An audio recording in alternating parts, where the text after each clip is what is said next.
She fed a black homeless man for years despite ridicule. But on her wedding day, something happened that no one expected. The sky filled with helicopters and her guests were left in shock. Subscribe to the channel and write in the comments where you're watching from. In the quiet town of Fairhaven, nestled between faded red hills and groves of slow-turning maples, the world stirred to life long before the sun dared peek over the rooftops. It was a town where time moved at a slower, sometimes suffocating pace, and where people smiled with their lips but watched with judgmental eyes. The streets were narrow and worn smooth by habit, and nothing new ever really happened there, unless you were willing to look closely. Every morning, at precisely 5 a.m., before the air turned warm and heavy with the scent of sugar and coffee, Grace Winters unlocked the side door of her father's bakery with a soft, metallic click. The Winters family bakery had been a fixture in town for over 40 years, passed from her grandfather to her father, and now in practice, though not yet officially, to Grace herself. The signage was faded but familiar, the windows always a little fogged from the ovens inside, and the smell, sweet yeast and butter, was enough to make locals nostalgic just by walking past. Grace was 28 years old, fair-haired and modest in style, with a soft voice and steady hands. There was nothing flashy about her. She wore simple clothes, didn't post her thoughts online, and never raised her voice, even when she had every right to. But inside her, like a slow-burning flame, lived something people often mistook for naivete. Grace called it conviction. While the bakery ovens warmed and the first light began to outline the horizon, Grace prepared her special package. It had become a ritual so deeply woven into her day that she didn't even think twice about it anymore. A sandwich, usually turkey and cheese, or peanut butter and jelly, something hearty. A piece of fruit, preferably an apple if they were in season. A small bottle of water, and finally, a paper napkin with a handwritten message. Today's note read, "You are not invisible. Someone sees you." She wrapped the sandwich in brown wax paper, placed the apple and water beside it, and gently folded the napkin on top like a seal. Then she placed it all in a plain brown bag and tucked the handles over her wrist. She moved quietly through the kitchen, nodding briefly to the early shift baker, who gave her the same disapproving glance he always did when he saw the bag. "Still feeding your pet ghost?" he muttered under his breath, just loud enough for her to hear. Grace ignored him, as she had for the past 18 months, and continued out the back door. The alley behind the bakery was clean, swept every Saturday morning by her own broom. Trash bins stood in a neat line near the brick wall, and across from them, on a slightly uneven bench that had once belonged to the town library, sat the man. He was always there, always in the same spot, always with the same hunched shoulders and slow, distant gaze. He never asked for anything, never spoke. He simply existed, still and silent in a world that seemed to pretend he wasn't there. He was an old black man, maybe late 60s or 70s, with deeply creased skin the color of mahogany. His clothes were tattered but clean in a way that suggested meticulous care, as if he were doing his best with what little he had. A battered duffel bag rested by his feet, its straps knotted with age and use. His boots were scuffed to near ruin, but always laced. Most days he wore a heavy military-style jacket, the kind with faded patches whose meaning had long since been rubbed away. Grace approached slowly, respectfully. She placed the bag beside him on the bench, just far enough to not crowd him. She didn't speak, and neither did he, but their eyes met just briefly, and in that quiet moment, something passed between them, a silent nod of acknowledgement, of recognition. And then she turned and walked away. Back in the kitchen, the other workers were already gossiping. One of the younger girls, Amanda, was recounting the morning's event to a new hire. "She's been doing that every day. For over a year," Amanda said, rolling her eyes. "Wasting good food on that old bum. Doesn't even say thank you." The new hire chuckled nervously, unsure of the tone he was supposed to adopt.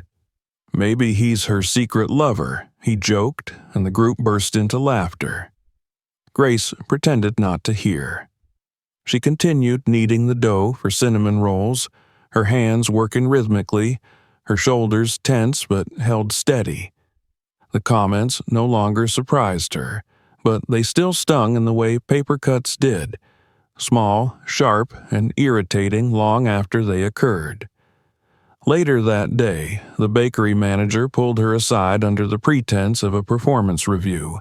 He was kind, or at least practiced in appearing kind, and spoke in the slow, measured tones of someone delivering a warning in disguise.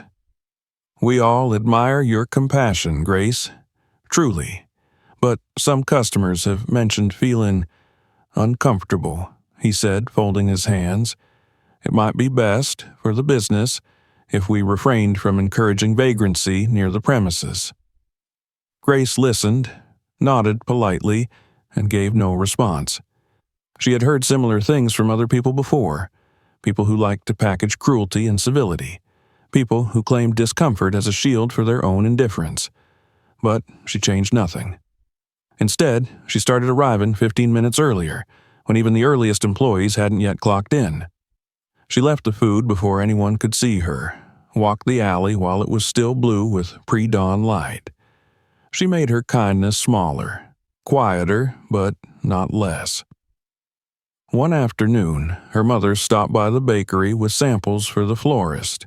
She stayed to chat, which in her case meant whispering criticisms under the guise of concern. "I drove past this morning," she said, sipping her coffee. "Saw you out back again. Grace, it's not safe." "He never moves from the bench," Grace replied.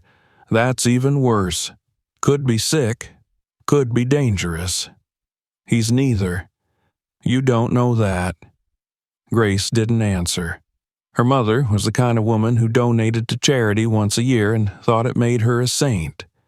She had been raised in the old way, manners before morality, image above substance. She'd never misspoke at a dinner table, but she'd cross the street at the sight of someone homeless. "That man," her mother added with a sigh, "is not your responsibility."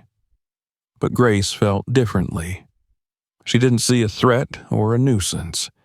She saw dignity masked by dirt, silence shaped by suffering, a man who had been erased from society so thoroughly that only one person still remembered to greet him with kindness. One particularly cold morning, she brought him a thick woolen scarf, the one her grandmother had knitted years ago. She hesitated only briefly before setting it beside the bag. He didn't touch it right away, but the next day he wore it wrapped carefully around his neck. She smiled when she saw it. He didn't smile back, but he nodded, and that was enough. Winter turned to spring. The town bloomed again. The bakery was busier. People came and went. New gossip replaced old. But Grace's routine remained unchanged. There were days when she doubted herself, when the weight of disapproval, of being different, pressed harder than usual. But then she would see the man, silent, patient, alive, and remember why she started in the first place. He was still there, still waiting. And she would still bring the food, because some people are not invisible.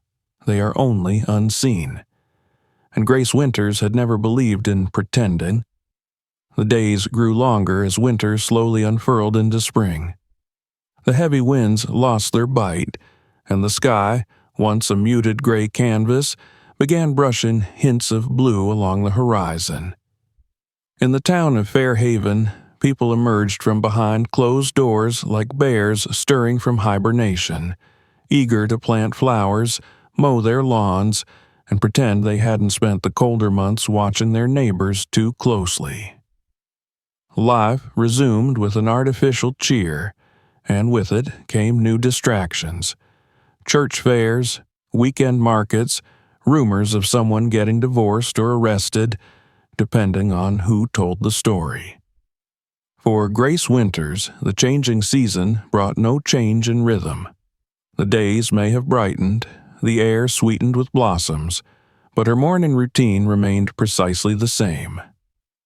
Before the sun rose, before the ovens were fully warm, before the town stretched its collective arms in a yawn, Grace walked to the back alley, brown bag in hand, and laid it gently on the bench beside the man who had come to occupy a quiet space in her life. There was something sacred about those few minutes each morning. The silence. The way the cold still clung to the concrete before the first rays of sunlight began to lift it. The way she could hear birds and her own heartbeat, unbothered by traffic or the constant hum of other people. It was in that silence that she found clarity, and in the company of a man who rarely spoke, she felt oddly understood. Their interaction never changed. She placed the food, their eyes met, and she turned to go. But something had shifted between them, something intangible.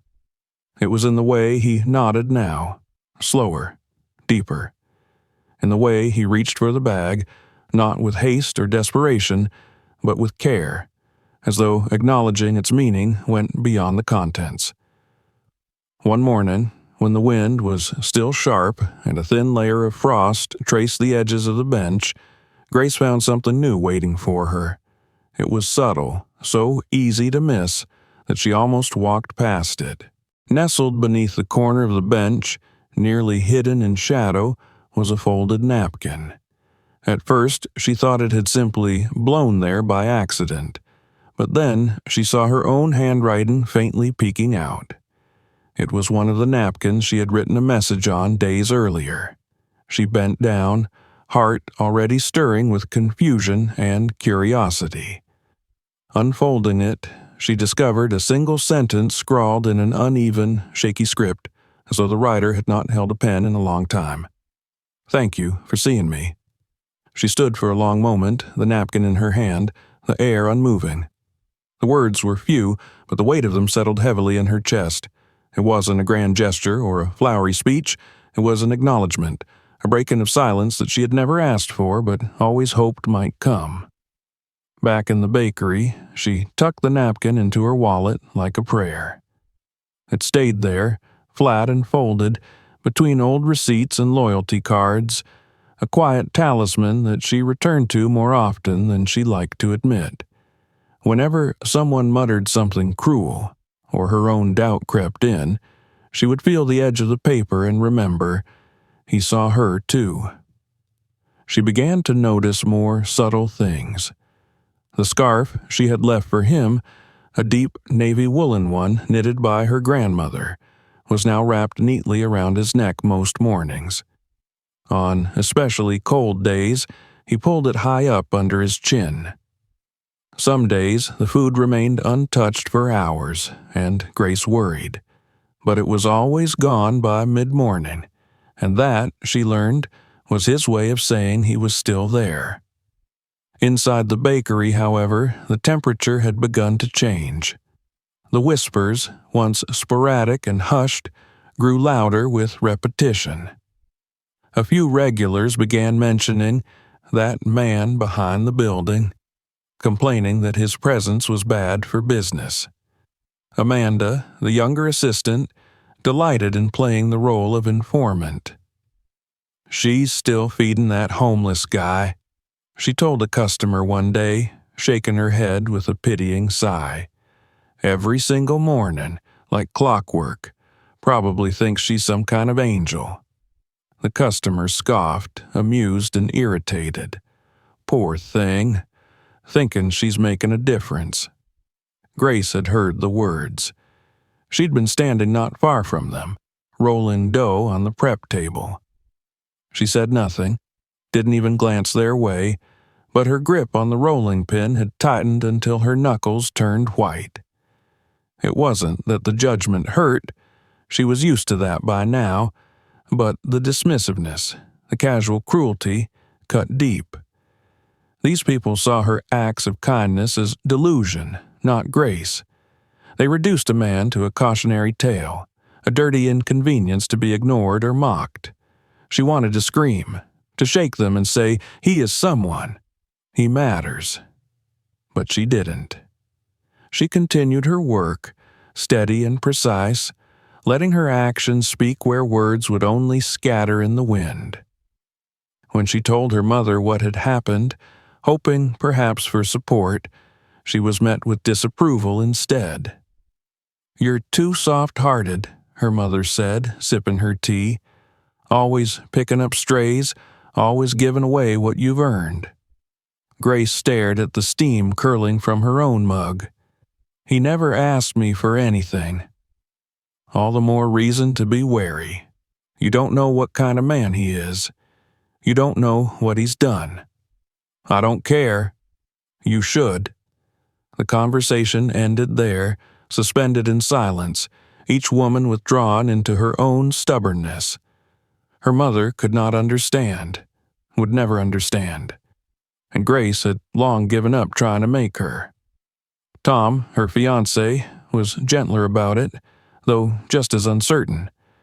He didn't object outright, but he would ask questions that hinted at discomfort. "Does he ever talk to you?" he'd ask. "No," Grace would reply. "And you're okay with that?" "I am." He would nod slowly, unconvinced but unwilling to argue. Tom was pragmatic, shaped by logic and data, not emotion. He saw her kindness as admirable in theory but impractical in application. And Grace understood his hesitation, even forgave it, but knew he was missing something fundamental, the way it felt to look into the eyes of someone the world had forgotten and say, "I see you." On a rainy morning in April, the kind that soaked the sidewalks and curled the pages of newspapers, Grace found the man shivering beneath a thin poncho. His duffel bag was tucked under him for insulation, but it was clearly not enough.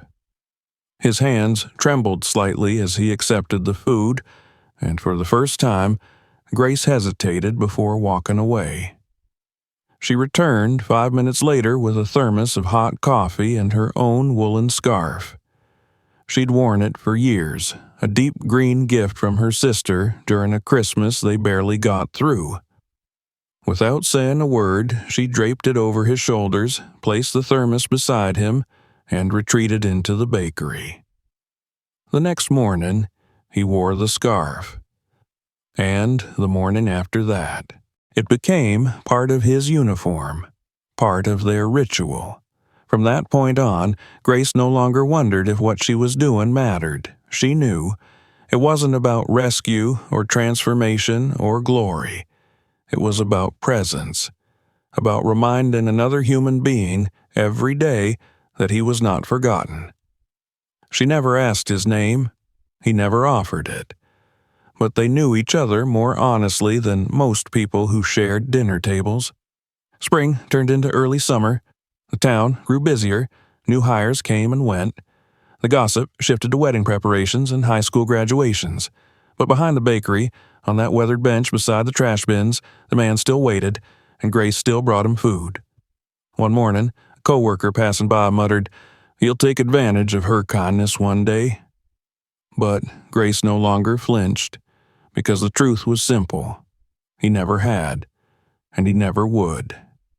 By the time summer deepened into its golden heights, the town of Fairhaven had folded itself into a lull of weddings, barbecues, and baby showers.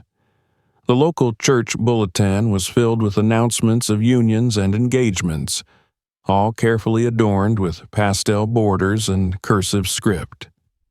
In the center of it all, Grace Winters found herself included in the current of public expectation. She had said yes to Thomas Riley, and with that one syllable, her life tilted toward ceremony. Tom, steady and thoughtful, was not the sort to overwhelm. He asked Grace to marry him during a walk along the lake they had visited on their third date, his words quiet and unsure. She had not cried, but she had nodded, her eyes gentle with surprise. He had taken her hand, and together they watched ducks ripple across the still water without another word. That was their way, peaceful, reserved, built not on passion but a kind of patient compatibility. Now, months later, their wedding was just weeks away. The invitations had gone out. The catering was finalized. The venue, a sprawling garden attached to a historic manor, had been paid for in full by Tom's parents, who took great pride in tasteful traditions and good wine. Grace found herself drifting between floral arrangements and dress fittings, trying to hold her center amid the whirl of white and silver and expectations. From the outside, it all looked perfect. Grace had what many considered an ideal life, a kind fiancé, a growing role in the family business, a respected name in the community. But beneath the smooth surface, a subtle disquiet had begun to stir. She felt it in quiet moments when Tom talked about seating charts, and she found herself thinking of the man behind the bakery instead. She felt it when her mother spoke about the guest list in tones that implied who belonged and who did not.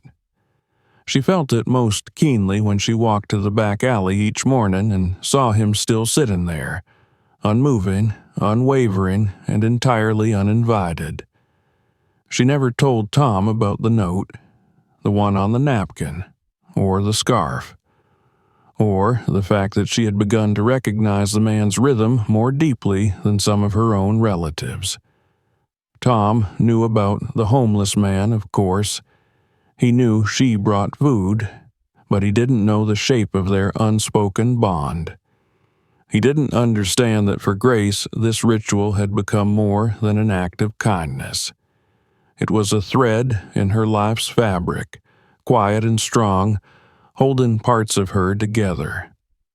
One afternoon, as she sat with her wedding planner reviewing table settings, a strange heaviness settled on her chest. The planner, a brisk woman named Meredith, who had organized 3 generations of weddings in Fairhaven, had just asked her to confirm the guest count. Grace paused, her pen hovering over the list. There, in the margins of her thoughts, he lingered. The man whose name she still didn't know. The man who had never asked for anything, yet who had received her most consistent devotion. "Grace?" Meredith prompted. She blinked. "Sorry. Yes, the list is fine." But it wasn't. That night, after Tom had gone home and the bakery had closed, Grace sat alone at her kitchen table with a stack of envelopes and a cup of tea gone cold. Her fingers traced the edge of a blank invitation, the heavy cardstock smooth beneath her touch.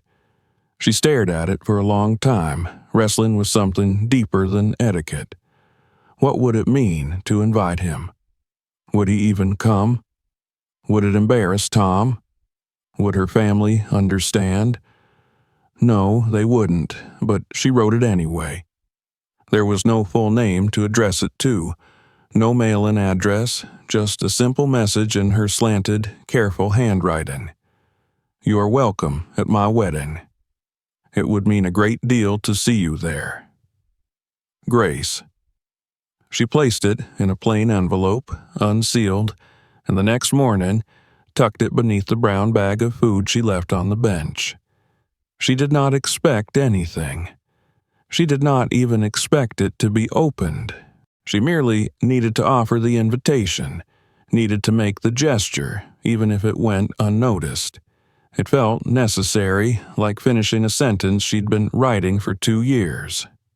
The days that followed moved quickly, each one consumed by some new detail.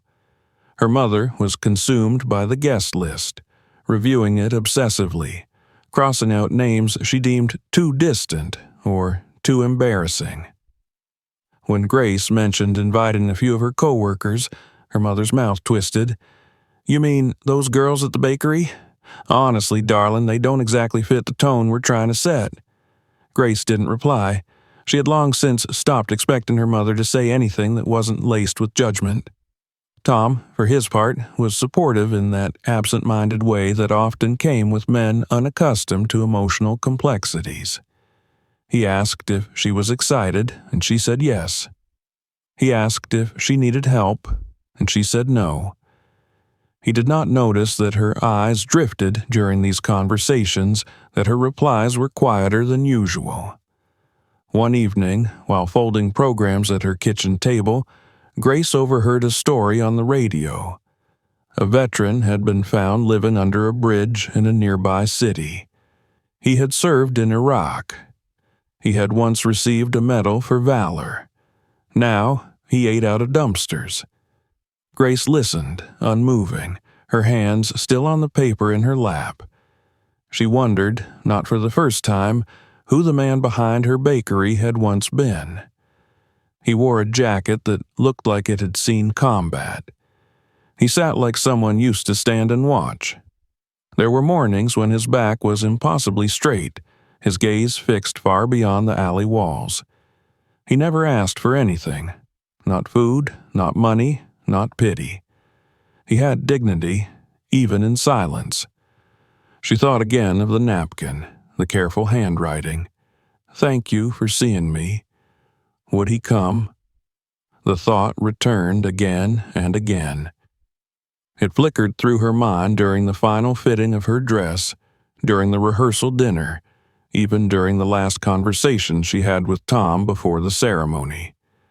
The morning of the wedding dawned soft and golden. Grace rose before the sun, as she always did. Her bridal suite overlooked the garden where the ceremony would take place, a wide, blooming expanse lined with white chairs and archways wrapped in ivy.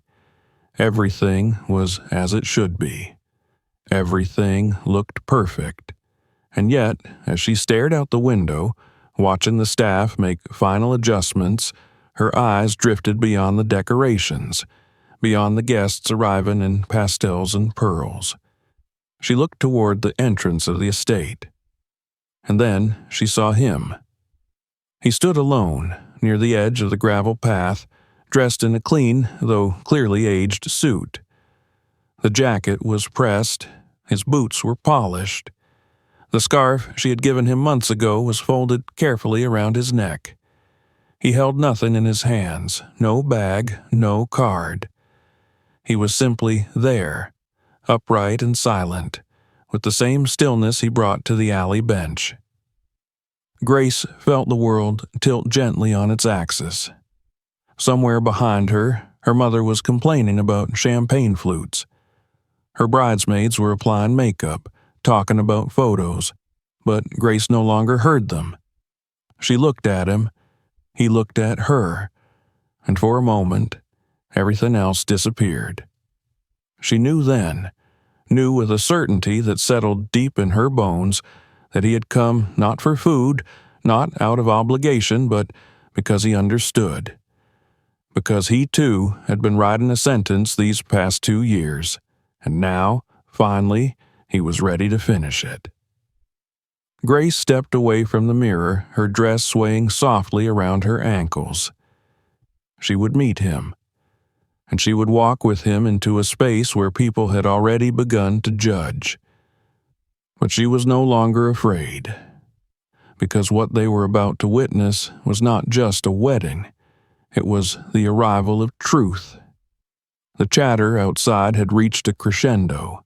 Laughter, heels clicking on the stone walkway, bursts of camera flashes, all the rituals of a wedding gathering were in full swing. Grace, peering out from behind the veil of a gauzy curtain in the bridal suite, could see the guests flooding into the garden below. They moved in choreographed swirls of pastel fabrics and navy suits, each of them grasping glasses of champagne, greeting cousins, uncles, and colleagues with the polished ease of people used to dressing up and being seen. But she did not search for familiar faces. Her gaze was fixed on the figure standing still near the stone gate at the edge of the grounds. Even from a distance, he looked like a different man, transformed not by wealth or posture, but by quiet intention.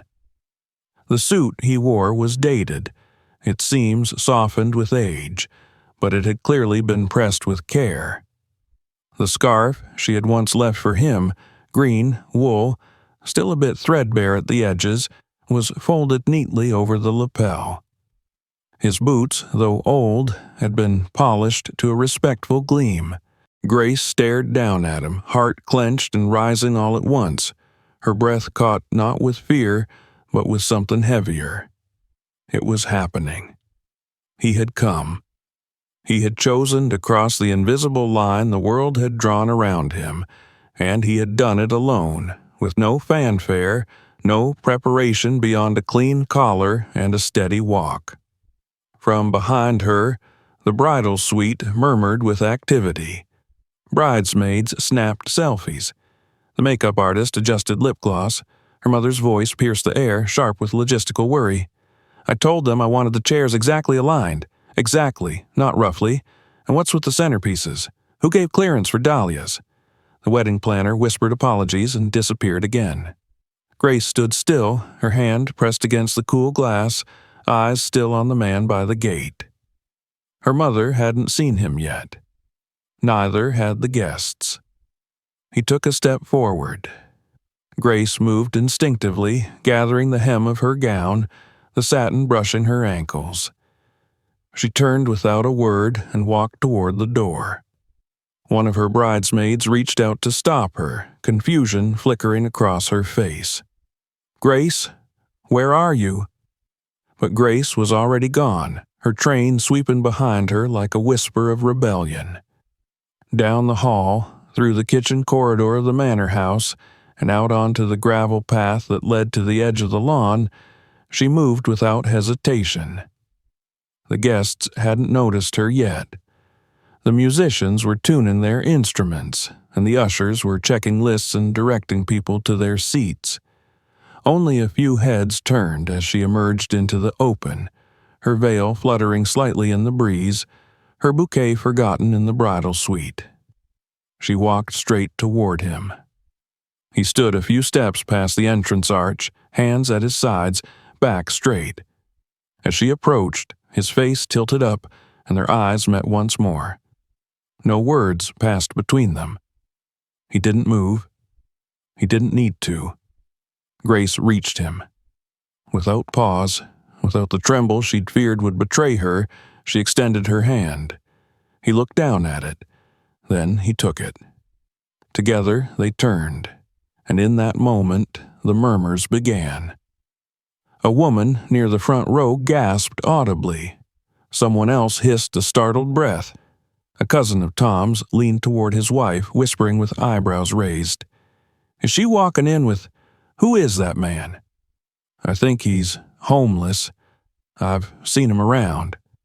"Wait, is she friends with him? You're kidding." "Oh my God, she invited a bum to her wedding?" Grace heard every word, not clearly, but sharply enough to know their meaning. The words didn't surprise her. They didn't even sting the way she had once feared they might.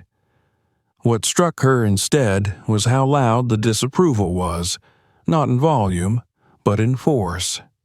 Like the ripples of a stone dropped in a shallow pool, the presence of a man who had done nothing but exist shattered the illusion of perfection these people had curated so carefully.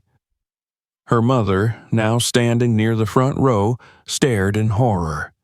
"Grace," she mouthed, her voice lost in the hum of disbelief.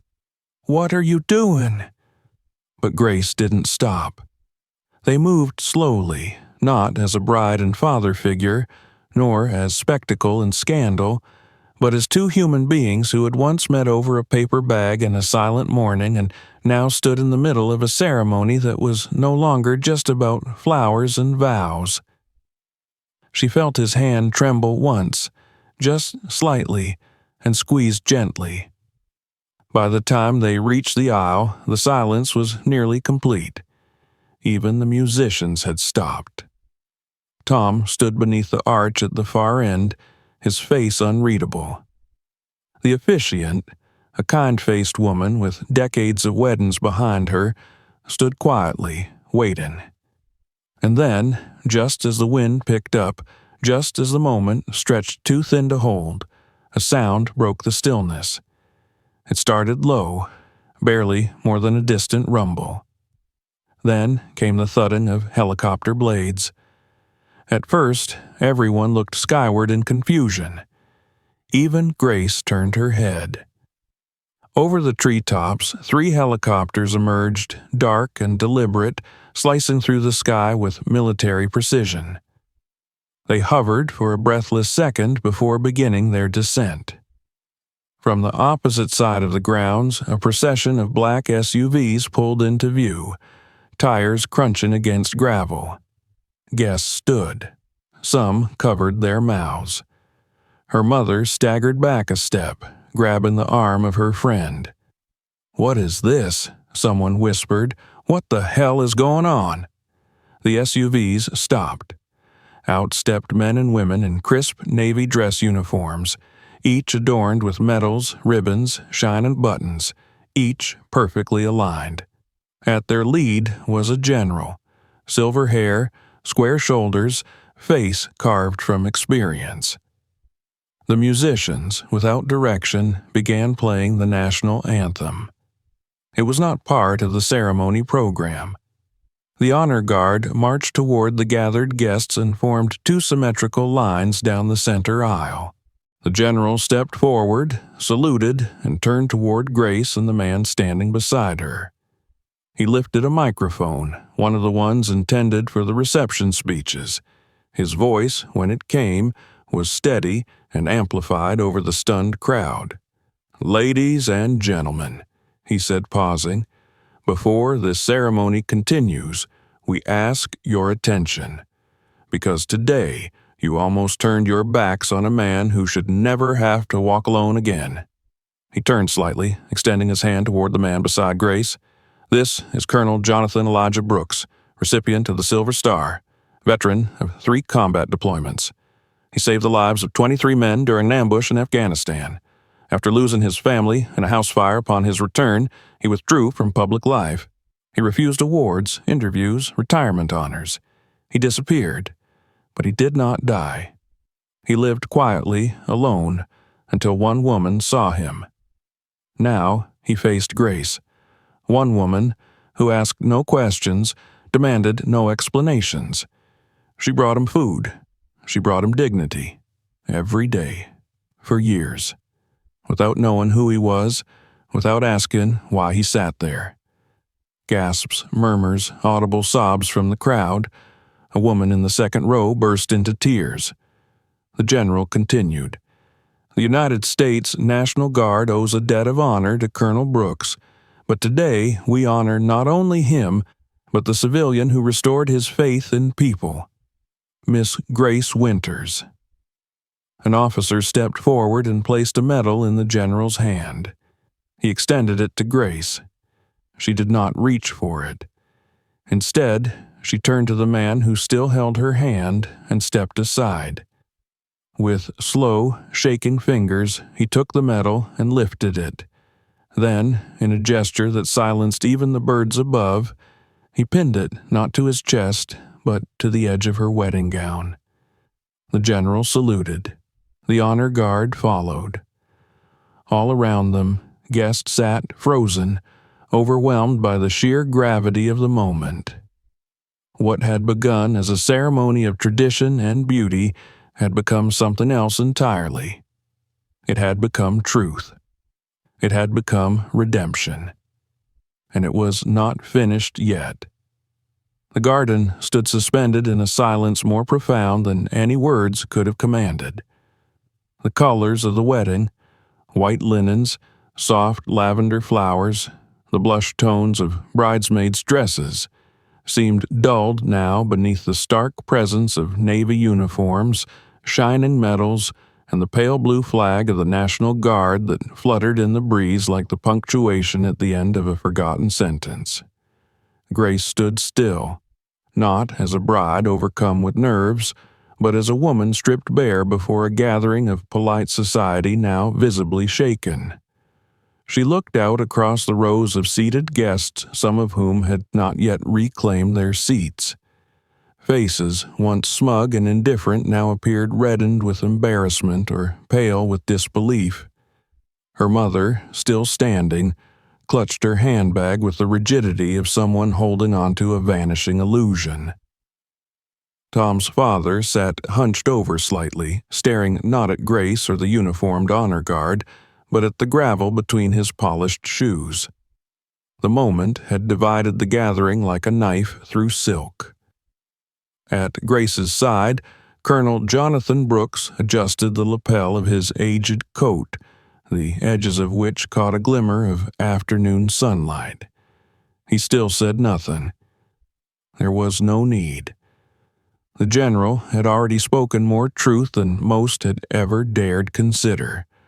In revealing the identity of the man they had scoffed at, dismissed as a stray, a danger, an eyesore, the National Guard had undone years of whispered bigotry and turned a wedding into a reckoning. The general stepped back, offering the floor once more to the couple. The officiant, who had watched everything unfold without moving from her place beneath the ivy-covered arch, lifted her eyes to Grace, waiting for instruction. But Grace wasn't ready yet, not until the last part was finished. She turned toward the man beside her and searched his face. His expression hadn't changed, but his eyes had. They weren't distant anymore. They weren't hiding. They were calm, steady, and filled with a quiet weight that only decades of carrying others could give a man. She gently released his hand. The sound of shifting gravel broke the silence. Tom stepped forward.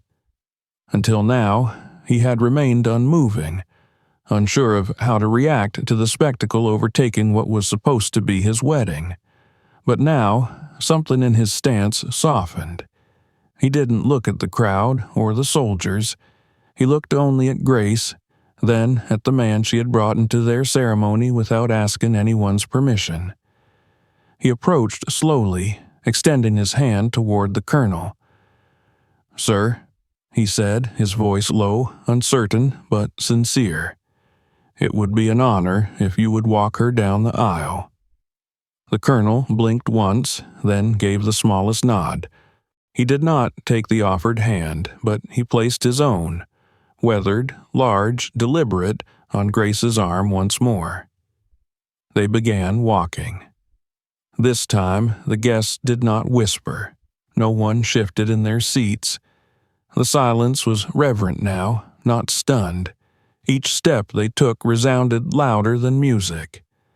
At the front, Tom waited, his posture more open than it had been only moments earlier. Grace reached him and gently passed her hand into his. The officiant cleared her throat and began again. Her voice, practiced and smooth, was tempered now with the weight of the preceding events. She read the words with less ceremony and more meaning, sensing perhaps that this wedding had become something far more than a union of two lives. As she moved through the beginning of the vows, the colonel turned to leave quietly, not wanting to intrude on what remained of the formalities. But before he could step away, another figure emerged from the line of uniformed officers. It was a man in his 40s, tall and clean-cut, wearing the insignia of a captain. His name tag read Wallace. He stepped forward and saluted the colonel sharply before turning to the audience. "I served with Colonel Brooks," he announced, his voice stronger than the general's had been. "He carried me out of a firefight in Fallujah when I couldn't move my legs. I would have bled out in a ditch if it weren't for him. He didn't wait for orders. He didn't wait for backup. He just came back for me, again and again. He reached into the pocket of his dress uniform and produced a weathered photograph encased in plastic. In it, a younger Brooks was shown carrying a bloodied soldier over his shoulders, smoke curling in the background. The image, grainy and harsh, drew a collective breath from the crowd. Wallace continued. He never claimed his Silver Star, never went to the ceremony. He just vanished. We searched. No one could find him. Until now. And it took this woman, he gestured toward Grace, to bring him back. Grace felt her chest tighten. She had not expected this. She hadn't known he was decorated. Hadn't known he had once saved so many lives. To her, he had only ever been the man who sat by the dumpster and ate in silence. The man who once left her a napkin with a trembling message. "Thank you for seeing me." The captain turned to her. "You never knew who he was. And that's what makes this different. You didn't treat him well because of his rank. You treated him like a human being when no one else did." For the first time since the ceremony had begun, Grace's eyes filled. She had fought them back through everything, the whispers, the stares, the spectacle. But now, finally, the weight cracked her. She blinked and the tears slipped down her cheeks in quiet acknowledgement of something too vast for language. She reached out and took the colonel's hand again. He looked at her with the faintest shadow of a smile, and together they stood before the rows of guests who had, only an hour before, dismissed him with curled lips and side glances. The captain returned to the line of soldiers, and the ceremony resumed. When the vows were spoken and the rings exchanged, when the final words were said and the couple declared husband and wife, the garden filled once again with music. But it was not the joyful, swelling type played to cue cheers. It was quieter, more solemn, a military hymn played on string instruments. The kind of song that pays tribute not to beauty, but to sacrifice. As the newlyweds made their way back down the aisle, they passed through a corridor of uniforms, each soldier saluting them one by one. Tom held Grace's hand tightly.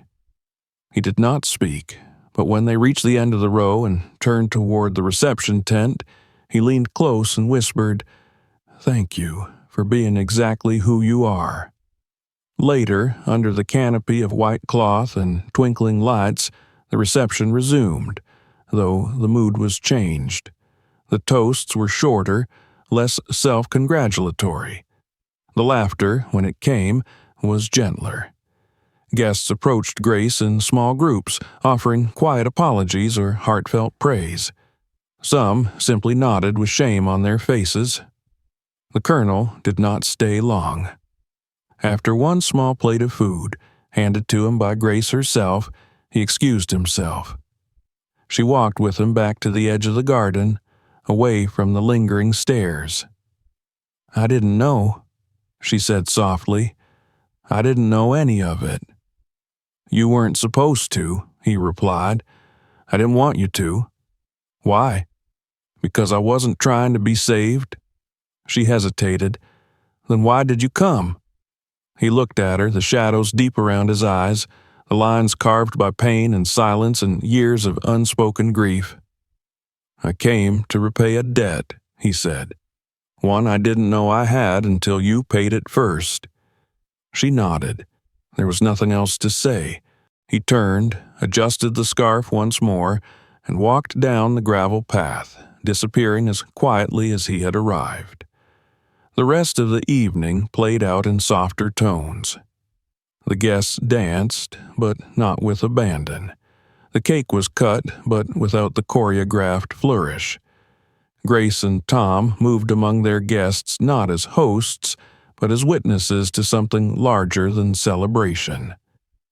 At the end of the night, as the last song faded and the lights dimmed, Grace sat alone for a moment on the edge of the dance floor. Her dress was wrinkled. Her hair had begun to fall, but she felt no less a bride than she had hours before. In her lap, she held the medal the colonel had pinned to her gown. She had unfastened it during dinner, unable to wear its weight any longer, but she had kept it close.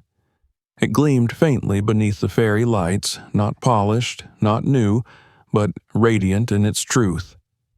Somewhere, a man who once sat behind her bakery bench walked again among people who knew his name. And for the first time in years, he had been seen. The first light of dawn crept through the sheer white curtains of the manor's guest quarters. Outside, the remains of the previous night's celebration were scattered across the lawns like breadcrumbs after a feast. A napkin drifted slowly over the dewy grass, catching on the leg of a folding chair still left beneath the reception canopy. The scent of peonies and burnt wax lingered faintly in the air, mingling with the clean sweetness of wet earth.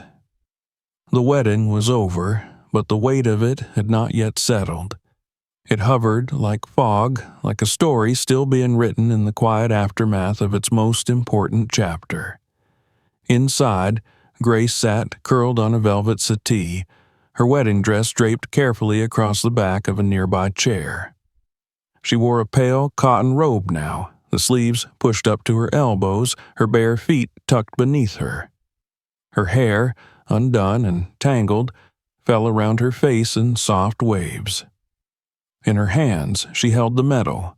Cool, heavy, oddly out of place among the pastel details of the bridal suite. She turned it slowly between her fingers, watching the way the morning light caught on the ridges of its engraving. She hadn't slept, not because of nerves or celebration, but because her mind would not settle. Her thoughts returned, again and again, to the moment when Colonel Brooks placed the medal on her gown. It had not been a performance. It had not been for the cameras or the crowd. It had been real, tactile, the quiet climax of 1,000 quiet mornings. It was the answer to a question she had never dared ask. Had it mattered? She thought back to the moment he first took her hand, before the march to the altar. There had been a tremble, just the faintest hesitation, as if he too had feared how the crowd would respond. But she had gripped him firmly, not because she needed support, but because she was given it. In that moment, their roles had shifted and yet remained the same. Two people, misunderstood by the world, walking a path others had long tried to block. The ceremony itself, though no longer a blur, lived in her memory like a dream. She remembered the faces, some struck dumb, some stricken with awe. Her mother's rigid posture collapsing into something that looked dangerously close to self-reflection. Tom's steady eyes, wide at first, then calm as they had always been, watching her approach with something new behind them. Understanding. Grace hadn't expected Tom to offer his place beside her to Colonel Brooks. She hadn't even hoped. And yet, he had done so without prompting, without show. It was a gesture that had altered something inside her, not just admiration, but belief. Perhaps Tom didn't understand the world the way she did. Perhaps he never would. But in that moment, he had trusted her enough to give space to what he did not yet comprehend. And that, more than any vow, had made her believe in what they were about to build together. Later, after the ceremony, while guests mingled beneath string lights and waiters circled with trays of canapes and flutes of champagne, she had walked with Colonel Brooks to the edge of the garden. The reception continued behind them, music softening with each step away. When they reached the gravel path near the gate, the colonel paused. He did not speak right away. Instead, he looked up at the sky, as if searching for something just beyond the clouds. The scarf she had given him, now faded at the edges, still rested on his shoulders. "You never asked who I was," he finally said, his voice low, deliberate. "I didn't need to," she replied. He nodded once, the gesture slow and deliberate, filled with meaning. They had stood like that for a long time. Two silhouettes framed by the last orange streaks of dusk. She hadn't needed answers. He hadn't needed praise. What had passed between them was not closure, but continuation. A different kind of beginning, one shaped by mutual regard and the unspoken truth that kindness, once extended, never disappears. It roots itself. It grows in the silence left by all the things we choose not to say. Now, in the quiet of the morning after, Grace rose from the settee and placed the medal gently on her bedside table. She moved to the window and opened it, letting the breeze carry away the stale air of yesterday. The garden below was still. The chairs had been cleared, the altar dismantled. Only the arch remained, its ivy curling slightly in the early light, a monument to a ceremony no one would soon forget. Downstairs, the house stirred. Staff members moved with the practiced quiet of professionals cleaning up after an event. Tom's voice drifted faintly up the staircase, speaking with one of the groomsmen. Grace smiled at the sound. It was odd, this new calm. Not the absence of tension, but the settling of it. She felt it in her chest, a warmth, not unlike the feeling of stepping into sunlight after standing too long in shadow. When she joined Tom for breakfast an hour later, he was seated at the long oak table in the Manor's sunroom, sipping black coffee and reading over a folded page. He looked up as she entered and stood instinctively. "You okay?" he asked, searching her face. She nodded. "Just thinking." He reached for her hand and guided her to the chair beside him. "About him?" "Yes," she said, then after a pause, "about all of it." Tom pushed the paper toward her. It was a printed photo, one of the official shots taken by the wedding photographer. In it, she stood beneath the arch, her hand tucked into the colonel's arm, both of them facing forward with the honor guard flanking either side. She hadn't seen this one before. It was framed perfectly, solemn and radiant. An image not of scandal, but of ceremony, of reverence. "They sent this early this morning," Tom said. "The photographer said he'd never captured anything like it." Grace studied the photo in silence. Then she folded it gently and placed it in her lap. "I want to do something," she said. He waited. Not just one lunch a day, something larger. He tilted his head. "Like a shelter?" "No," she said. "Not quite. I don't want to rescue anyone. I just want to create a space where no one has to earn dignity. A place like that bench behind the bakery, but warmer, safer." He didn't speak right away. She could see him thinking. Her practical husband, always weighing options, always looking for the path that could hold steady under pressure. Finally, he smiled. "Then we'll build it," he said. "Whatever it is." That evening, as they packed the last of their things and prepared to leave the manor for their brief honeymoon, a modest cabin in the woods, chosen by Grace for its silence, she returned once more to the garden. The arch still stood. She walked beneath it, the grass soft beneath her flats, and stood exactly where she had the day before. She closed her eyes and listened, not for applause or music, but for memory. For the hush of a crowd silenced by truth. For the voice of a general revealing a life once discarded. For the footsteps of a man once seen only as a burden. She opened her eyes and stepped forward. There was no one there now. No guests, no honor guard, no whispers. But she walked anyway. Down the aisle once more, alone this time. And in doing so, she felt the world shift again. Just slightly, toward Grace. The sky over Fairhaven was a softer blue now, as if the weight of the summer heat had finally loosened its grip and left behind something lighter, more forgiving. The town, like Grace herself, had begun to breathe differently. There was still gossip in the bakery, still small-town politics in every glance exchanged at the post office or market. But something had shifted, subtly yet irrevocably. People paused longer when they spoke to her.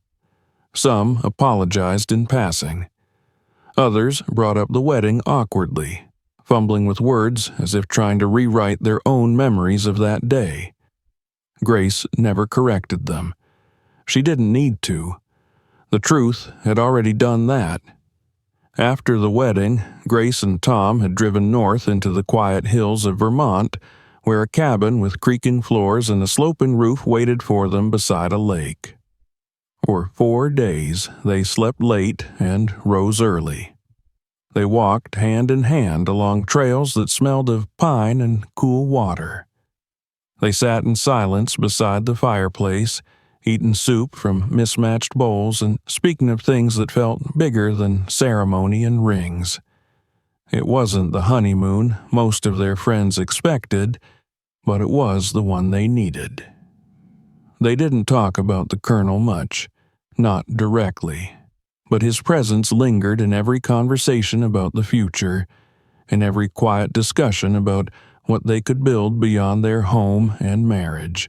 Grace felt no need to explain the depth of what had passed between them. Tom understood in his own quiet way, which was enough.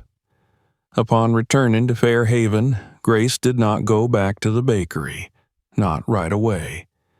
She had left a letter for her father before the wedding, thanking him for the years of support, but explaining gently that she needed to do something different now, something she couldn't yet name.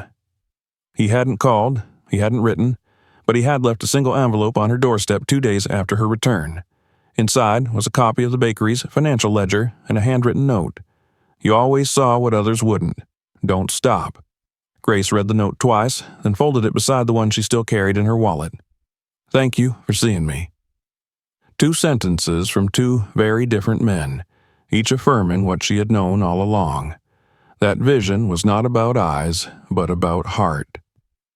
In the weeks that followed, she and Tom began the work of creation. They called it the Quiet Table. Not a shelter, not a soup kitchen, but something simpler. A space with no forms to fill, no names to give. Just a row of tables and chairs beneath an open awning where anyone could sit and be served a warm meal without question or condition. They rented a vacant lot near the edge of town, not far from the community center. The land was dusty and forgotten, framed by a rusted fence and overgrown weeds. But Grace saw potential in its openness. With help from Tom's co-workers, they cleared the space and built a structure with reclaimed wood and donated supplies. It wasn't polished or professional, but it was honest, clean, warm. The first day they opened, they served 12 people, mostly older men, 2 women and 1 young girl with a shy smile and dirt on her knees. Grace prepared the food herself, chili, cornbread, fruit. She wore no apron, no badge, only the same quiet conviction she had carried with her each morning behind the bakery. Word spread slowly but steadily. Veterans appeared first, drawn perhaps by whispers or the scent of coffee, or maybe just curiosity. Some spoke, some didn't. None were turned away. Grace kept her head down and her heart open. She never asked for stories, but sometimes they came anyway. A man with scars along his jaw told her about the time he carried a friend through gunfire. A woman with hollow eyes once whispered that she had been a nurse in Fallujah. Grace listened without judgment, without interruption. She gave them food and space and silence, which, more often than not, meant more than any response. The Colonel never came. Not once. But every month, like clockwork, a postcard arrived. The first came in a plain white envelope with no return address. The image was of a mountain range, sharp peaks rising against a purple sky. On the back, in the same uneven, familiar hand, were 6 words. Every breakfast is a salute. Thank you. The second came from a desert, the third from a snowy forest. The fourth had no picture, only a blank card with the words, "Still walking, still grateful." Grace kept them all, pinned on a corkboard in the back of the quiet table's prep area. Sometimes she read them aloud to Tom. Sometimes she just held them, feeling the weight of presence across distance. Volunteers began to join them. First, a young woman named Carla, who had seen the wedding online and driven across 2 counties just to meet Grace. Then, a retired Marine who had once served under Colonel Brooks and recognized his name in a local newspaper article. Then, more. Slowly, the quiet table became a movement, not in headlines or donations, but in hands, working, cooking, listening. They never accepted media requests. Grace declined every interview, every feature piece, every camera. "It's not about me," she always said. "It's about making people visible." The community shifted. Not entirely, not instantly. But faces that once turned away began to look differently at the rows of folding chairs and bowls of soup. A child tugged at his mother's sleeve one day and asked, "Can we eat here too?" And she said yes. One morning, just after the first snowfall dusted the sidewalks and rooftops, Grace arrived early to set up the heaters and check the pantry inventory. As she unlocked the gate and stepped inside, she froze. 12 men stood silently in the yard. Not seated, not waiting. Standing. Each wore civilian clothes, though the posture and discipline were unmistakable. At the front stood Captain Wallace, the same man who had spoken at her wedding, the photograph of his rescue forever etched in Grace's mind. He approached, extending a single white lily. "We'll be taking shifts volunteering here," he said simply. "This honor isn't one we'll allow to be forgotten." Grace took the flower without speaking. Her throat tightened too quickly for words. Behind him, the others stepped forward, each carrying a flower, each placing it on the long wooden counter where meals were served. 12 lilies silent and luminous against the aged wood. Tom arrived minutes later and stood beside her, his hand finding hers. "They showed up at dawn," he whispered. Grace nodded, her voice finally returning. "They understand," she said. That day, they served 63 people. On the wall above the serving counter, Grace had framed one item. It wasn't the medal, it wasn't a photo, it was the napkin. Yellowed slightly with age, creased from years in her wallet, it still bore the faded, shaken words, "Thank you for seeing me." Below it, in her own handwriting, she had added, "Everyone who sits at this table has a story worth knowing." On the hardest mornings, when the soup burned or the volunteers didn't come or someone screamed at her from a passing car, Grace would touch that frame lightly and remember, not because she needed validation, but because the world was filled with people like the Colonel, like the girl with dirt on her knees, like the woman who had once been a nurse in a war she never asked to fight. People who had been ignored, overlooked, abandoned. She had no intention of saving them, only of seeing them, of sitting beside them, of saying, without words, again and again, "You are not invisible. You matter. You are home." If this story moved you, don't forget to subscribe for more. Check out the next video and explore others on the channel. You won't want to miss them. And if this touched your heart, share it with someone who needs to hear it.